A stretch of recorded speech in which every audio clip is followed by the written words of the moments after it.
So if we're going to shut this down for a period of time, the important parts to remember are that we have clean water coming in and we have used water in the system as well. The system should be isolated electrically first, so just turn it off. Drain down, in the case of MELAG, we drain down the clean water tank and we drain down the dirty water tank. Drain them both fully down. Then we can take the covers out and we can clean both tanks with a clean lint-free cloth. Make sure they're dry. The clean water tank will come out as a nice damp cloth. The dirty water tank will come out discoloured and dirty, but don't worry about that. That's standard. That's what we expect. If your MELAG is connected to a water feed system, a filtration system, then what's actually important is that you turn off the supply to this system so that in the event of a leak, you won't have a mess. The only water you'd have then was actually what's in the filter. When you start back up after a period of shutdown, it is important that you bring one of your suppliers and we will talk you through how to drain those two filters so that you don't have stagnant water going into the machine. The MELAGs, and in fact most of the new machines have a conductivity sensor. I would expect that after a period of shutdown, once you switch it on, it will fault initially because the water that's in any water that's left in any pipes will actually have gone off a little bit and will have increased in conductivity. The inside of the machine, just take the rack out, put it to one side for a moment. Again, clean, lint-free cloth. Give the inside of the chamber a wipe. This time you'll find out whether you've been using too much handpiece oil, because with a good chamber it'll come out clean. With someone's using a lot of oil, it'll actually come out slightly dirty. You might actually find watermarks on the chambers as well.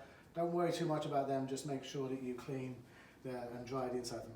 The door sealed, clean and dry the plate. You can take the door seal out if you want to and just clean it, wipe inside again with a lint-free cloth.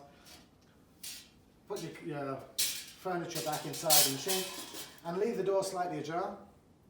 That means it keeps everything nice and clear. And then, most important of all, unplug your machine before finishing it. Place your caps back in. That machine then is now clean and dry and safe to store for a period of time.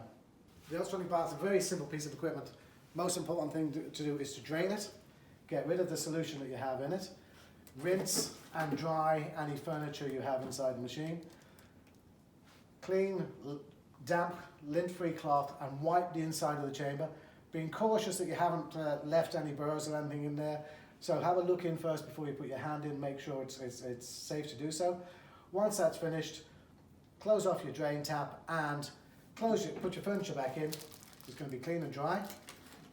Close your lid, and once again it's important that you unplug the machine and leave it in a safe condition for storage over a period of time. The washer disinfector is a mains connected and water connected, mains water pressure connected unit. Things to do are to take your racks out, wipe the inside of the chamber, make sure it's clean.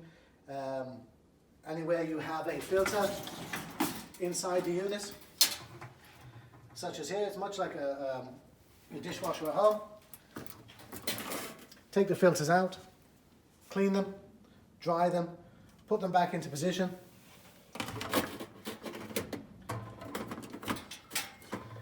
Make sure your spray arms are still spinning correctly.